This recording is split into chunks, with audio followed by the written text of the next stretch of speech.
Hello दोस्तों, कैसे हैं आप सभी। दोस्तों, उत्तराखंड की चार धाम की यात्रा बड़े जोरों शोरों से चल रही है और उतने ही जोरों शोरों से सड़क पर वाहन भी। हम सबका सपना होता है कि एक बार चार धाम यात्रा की जाए, क्योंकि जितने सुंदर चार धाम के डेस्टिनेशंस हैं उतने ही सुंदर वहां जाने के रास्ते भी। भाइयों, चार धाम में से एक धाम है बद्रीनाथ धाम। तो आज हम आपको दिल्ली से बद्रीनाथ धाम की यात्रा कराने वाले हैं, वो भी बस के द्वारा। बद्रीनाथ के लिए बस कहाँ से मिलेगी, कितनी बसें बदलनी पड़ती हैं, बसों की टाइमिंग, किराया, सड़कों के हालात, कहाँ कहाँ जाम रहता है, बस में ऑनलाइन बुकिंग कैसे करें, शेयरिंग टैक्सी या प्राइवेट टैक्सी का किराया कितना होगा, ऐसे सारे सवालों के जवाब मिलेंगे आपको इस वीडियो में। अगर आप अपने पर्सनल वाहन से जा रहे हैं तो भी ये वीडियो आपके लिए हेल्पफुल हो सकती है। तो बिना स्किप किए पूरी वीडियो को जरूर देखें। वीडियो पसंद आए तो लाइक, शेयर, कमेंट जरूर करें। अगर आप मेरे चैनल पर नए हो तो चैनल को सब्सक्राइब करके बेल आइकन दबा दें। तो चलिए शुरू कर देते हैं बिना किसी देरी के। भाइयों, हम अपनी यात्रा शुरू कर रहे हैं ISBT Kashmiri Gate bus stand Delhi से। हम यहाँ से बस लेंगे ऋषिकेश के लिए, क्योंकि ऋषिकेश से ही चार धाम यात्रा के द्वार खुलते हैं। दिल्ली से बद्रीनाथ के लिए कोई डायरेक्ट बस सेवा उपलब्ध नहीं है। उत्तराखंड में चार धामों के अलावा आपको गढ़वाल रीजन में कहीं भी जाना है तो आपको सबसे पहले ऋषिकेश ही पहुंचना पड़ता है। भारत के ज्यादातर राज्यों से ऋषिकेश पहुंचने के लिए ट्रेन और फ्लाइट की अच्छी व्यवस्था है। यहाँ का नियरेस्ट रेलवे स्टेशन हरिद्वार है, जिसकी दूरी लगभग 35 किलोमीटर, और नियरेस्ट एयरपोर्ट जॉलीग्रांट देहरादून का है, जिसकी दूरी लगभग 16 किलोमीटर है। देहरादून से बद्रीनाथ जाने के लिए हेलीकॉप्टर की सुविधा भी उपलब्ध है, लेकिन ऋषिकेश से बद्रीनाथ जाने के लिए सिर्फ एक ही विकल्प है, वो है सड़क के द्वारा, जिसमें बस, शेयरिंग टैक्सी और प्राइवेट टैक्सी के माध्यम से जाया जा सकता है। बस का किराया 650 रुपए से 850 रुपए तक हो सकता है और टाइमिंग सुबह 4:30 से 10 बजे तक होती है। शेयरिंग टैक्सी का किराया लगभग 1000 से 1500 तक हो सकता है और टाइमिंग सुबह 5 बजे से 12 बजे तक रहती है। बाकी प्राइवेट टैक्सी का किराया लगभग 8-10 हजार से शुरू होता है और टाइमिंग आप पर डिपेंड करती है, लेकिन शाम को 4 बजे के बाद वो भी बंद हो जाती है। भाइयों, गर्मी का मिजाज देखते हुए हमने पकड़ ली कश्मीरी गेट बस स्टैंड से AC बस ऋषिकेश के लिए, जिसका किराया लगभग 1000 रुपए है, जिसकी ऑनलाइन बुकिंग सेवा भी उपलब्ध है। अगर आप चाहो तो नॉर्मल बस भी ले सकते हैं, जो कि हर आधे घंटे में उपलब्ध रहती है। तो भाइयों, बस ने लगभग 4 बजे प्रस्थान किया ऋषिकेश के लिए। रास्ते में मुजफ्फरनगर, रुड़की और हरिद्वार होते हुए लगभग 1 बजे हम पहुंच गए ऋषिकेश बस स्टैंड पर। यहाँ पर बद्रीनाथ जाने वाले वाहनों के बारे में जानकारी प्राप्त की तो पता चला कि उत्तराखंड रोडवेज की पहली बस सुबह 5 बजे की है। उसके बाद प्राइवेट 1-2 बसें और भी चलती हैं। भाइयों, ये जो है ऋषिकेश बस स्टैंड है, आप जो देख रहे हैं, और हम यहाँ पर कर रहे हैं आराम। और सुबह हम निकलेंगे 5 बजे बद्रीनाथ के लिए। रूम का तो कोई व्यवस्था है नहीं यहाँ पर। मैंने रूम के लिए बात करी थी तो 2500 रुपये सिर्फ 4-5 घंटे के लिए मांग रहा था। तो मैंने कहा भाई सबसे बड़ी अपनी बेंच है, यही अपना बेड है इस वक्त, तो अब यहाँ पर आराम करेंगे और सुबह 5 बजे निकलते हैं। तो भाइयों, सुबह के बज गए हैं 5 और यात्रीगण बद्रीनाथ जाने वाली बस के आसपास इकट्ठा होना शुरू हो गए हैं। कुछ ही देर में ये बस यहाँ से प्रस्थान करेगी श्री बद्रीनाथ धाम के लिए। आप चाहो तो इस बस में आप ऑनलाइन बुकिंग भी कर सकते हैं। भाइयों, ड्राइवर ने डाली गियर और निकाल दी बस ऋषिकेश बस स्टैंड से 5:30 बजे बद्रीनाथ धाम के लिए।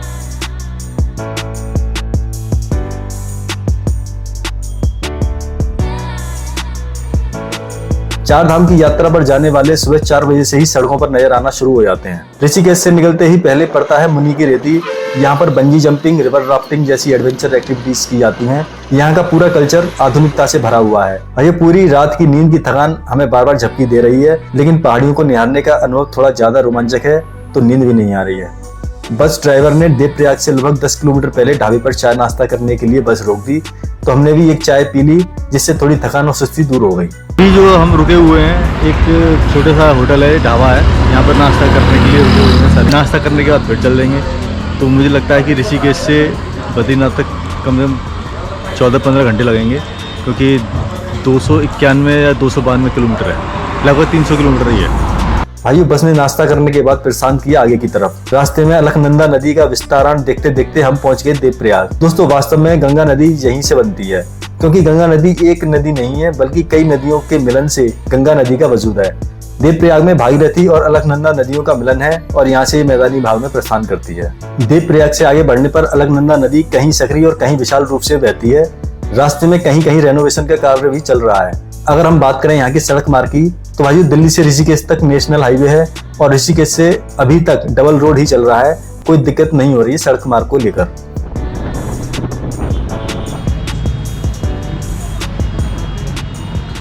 भाइयों, ये हम पहुंच चुके हैं श्रीनगर और ये है बस स्टैंड यहाँ का, ये मार्केट है। श्रीनगर में 5 मिनट रुकने के बाद बस ने दौड़ लगा दी अपनी मंजिल की तरफ और कुछ किलोमीटर चलने के बाद पहुंच गए हम रुद्रप्रयाग। रुद्रप्रयाग में अलकनंदा नदी और मंदाकिनी नदियों का संगम है। मंदाकिनी नदी केदारनाथ से आ रही है, रुद्रप्रयाग से निकलकर कर्णप्रयाग जहां अलकनंदा और पिंडर नदियों का संगम है, और नंदप्रयाग जहां अलकनंदा और नंदाकिनी नदियों का संगम है।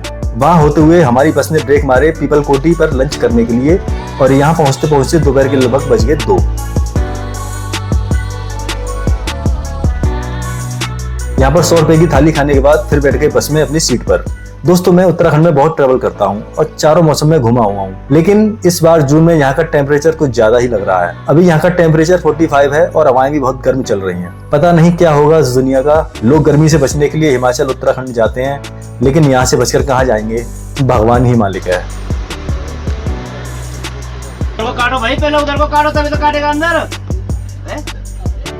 पहले उधर को काटो तभी तो काटेगा। भाइयों, इस जाम को देखकर लग गया होगा कि अब हम कहाँ पहुंच चुके हैं। जी हाँ भाइयों, इस वक्त हम हैं जोशीमठ में। यह जगह इस रूट की सबसे ज्यादा व्यस्त जगह है। औली जाने के लिए रास्ता यहीं से है, और आपको valley of flower Hemkund Sahib जाना है तो आपको गोविंद घाट से जाना पड़ता है। जोशीमठ में हमारे 1.5 से 2 घंटे खराब हो गए हैं इस जाम की वजह से।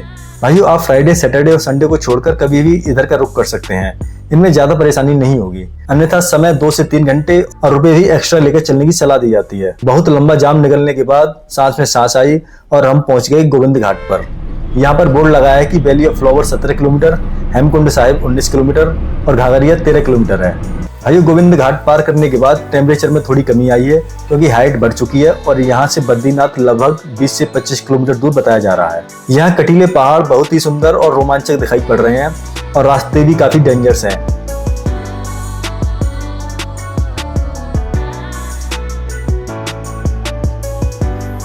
यहाँ पर लैंडस्लाइड होती रहती है, तो रोड क्लीनिंग का कार्य चलता रहता है। लैंडस्लाइड के लिए यहाँ की सरकार पहाड़ों में इंटरलॉकिंग करा रही है, जिससे पहाड़ों का खिसकने तथा रोड पर पत्थर गिरने की घटना कुछ कम हो सकती है।